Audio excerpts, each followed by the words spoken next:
It is kind of strange that the world is so right and so wrong at the same time. Reality is all right. Our reality is kind of wrong. Let me explain what I mean. First, let's talk a little bit about how it is right. Because life is right. Life is just the way it is. It is unfolding, a process that is unfolding all the time. And all we can do is really accept what is. Accept. Our individual lives, which builds up to a collective life society, is kind of misled.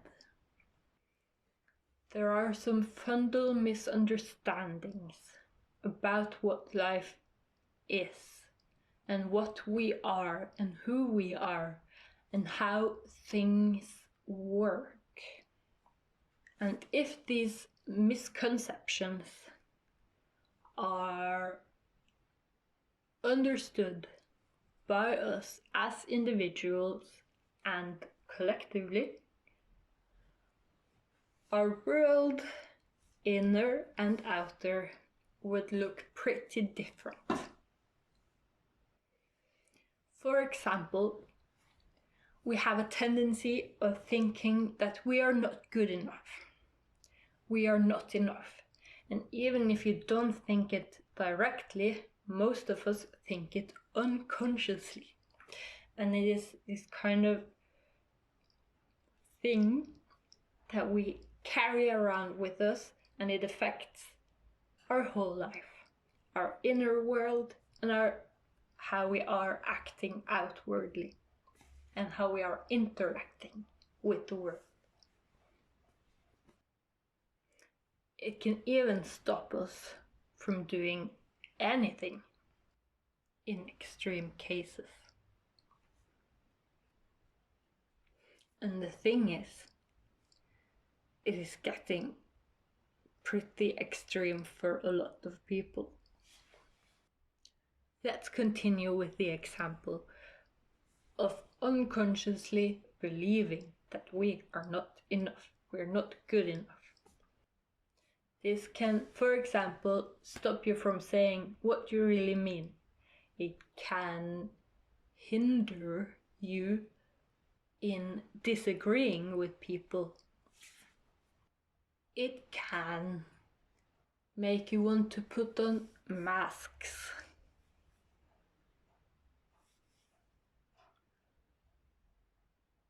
In society, so that you will believe you are more accepted. Put on masks so that we are acting like something that we're not. And many more people do this than what we think. Probably even you. Because the unconscious has strange ways of behaving. It can be only 2% unconscious, that is 98% consciously, and still this 2% are holding us back from letting go. This feeling, this belief of not being good enough, not being enough, can make us want to buy more and more and more. Consume. Consume.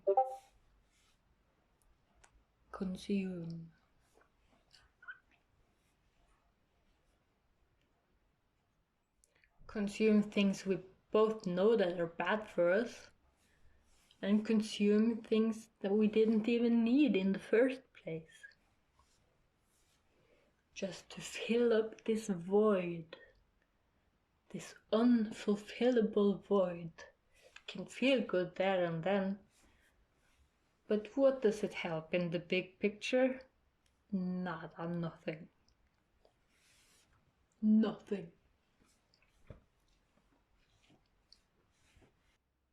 Because the void is empty and full at the same time, and it is about recognizing and being okay, accepting that. So how can we access, recognize, and be and accept this void where everything and nothing and something is all right, you ask? Why? By practicing, of course. Our brain is plastic? No.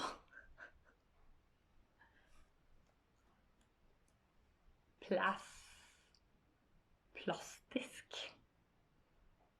Flexible, okay. It's changeable, adaptable.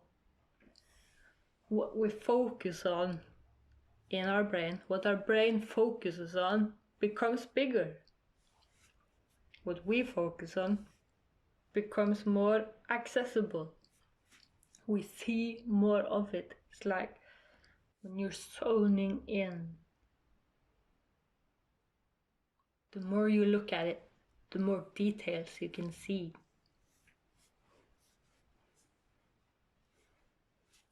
Our brains are changeable, adaptable, and flexible. So a few things we can practice to be at one with the void. Number 1. Turning our attention inward. Feel what's going on. Be what's going on. Observe what is going on.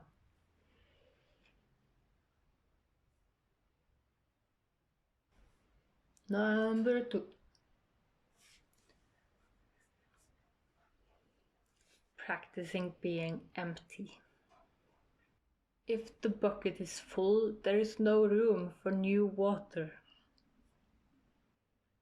If our psychological bucket is full of thoughts, if our bodies are full of stuffs, if our room is full, but especially let's focus on the mind space. If our psychological bucket is all filled up, there is no room for new thoughts. There's no room for observing things as they are, because we're filled up with all kinds of stuff. And to learn how to be comfortable in the void, we have to be the void. And the void is empty and it's full at the same time, but it's empty. So therefore we are practicing being empty, because that is who we truly are. The void. Not our thoughts, not our bodies, not our analytical process.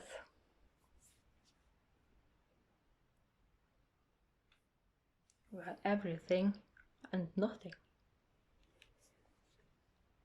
So we practice peeling off the layers.